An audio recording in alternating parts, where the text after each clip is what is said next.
Hello again and welcome back to my channel. I think if you've been watching for any length of time, you'd know that I try to present music in a slightly different way to everybody else and bring you songs that perhaps you've never heard before and bands that you're unfamiliar with. Well, my name's David and this is the soundtrack of my life. It's the start of a new week and I think I've got something a little bit special to start the week with. In the music industry, there's a phenomenon that comes around every couple of years. It's a bit like a hurricane. It blows in, stirs things up, and then just disappears. It's what's called the supergroup. And today I'm going to highlight just two of them. The definition of a supergroup is musicians that have an established career either as a solo artist or in a band, and they take a hiatus from that band to have a side project. Sometimes they come together and make just one single. Usually it's an album. Occasionally they get together and make 2 or 3 albums, and then they return to their usual band or their solo careers. The first group we're going to have a look at formed in 1993. They only released one album, and that was called Around the Next Dream. The band consisted of Ginger Baker and Jack Bruce, both formerly of Cream, and Gary Moore, who I've mentioned before is one of my favourite blues guitarists. And the single that they released was called Waiting in the Wings.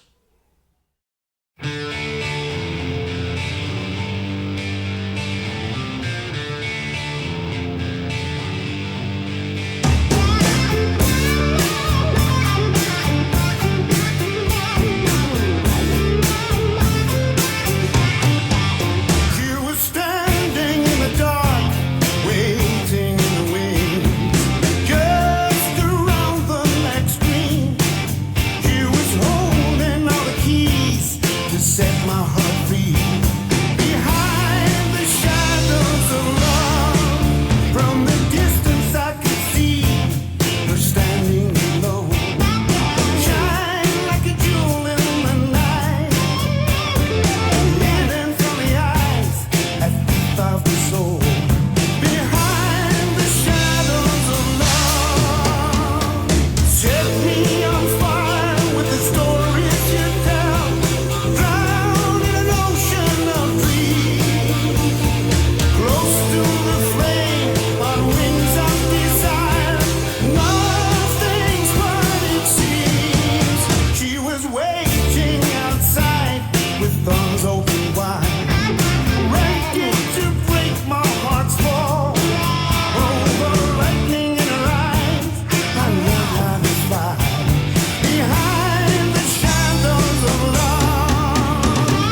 I think that's a great song, and it really is a good album.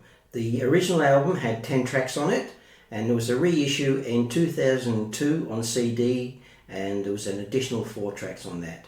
And if you're unfamiliar with BBM, they really are worth having a listen to. The next group we're going to have a look at originally formed in 1981, but we're going to look at the 1984 lineup because they actually recorded some tracks. They laid down 5 tracks and released an EP. The band consisted of Robert Plant, Jimmy Page, Jeff Beck, Paul Schaefer, Noel Rodgers, Wayne Pugwater, Dave Wecky, Brian Setzer and Kevin Bay Smith on drums. And the name of the band is the Honey Drippers, and the song I'm going to play is called Sea of Love.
The EP was called The Honey Drippers Volume 1, and there never was a Volume 2. And that's my music for the start of a new week. I hope I've introduced you to something that you've never heard before. If I have, please let me know by hitting that like button and leaving some comments for me down below. And don't forget that you can subscribe to my channel. All you need to do is hit that subscribe button, and then what happens is you'll get a notification the next time I post a video, just to let you know that it's sitting there ready for you to watch. I would like to say thank you very much for watching today, and hopefully I'll see you next time around. Cheers.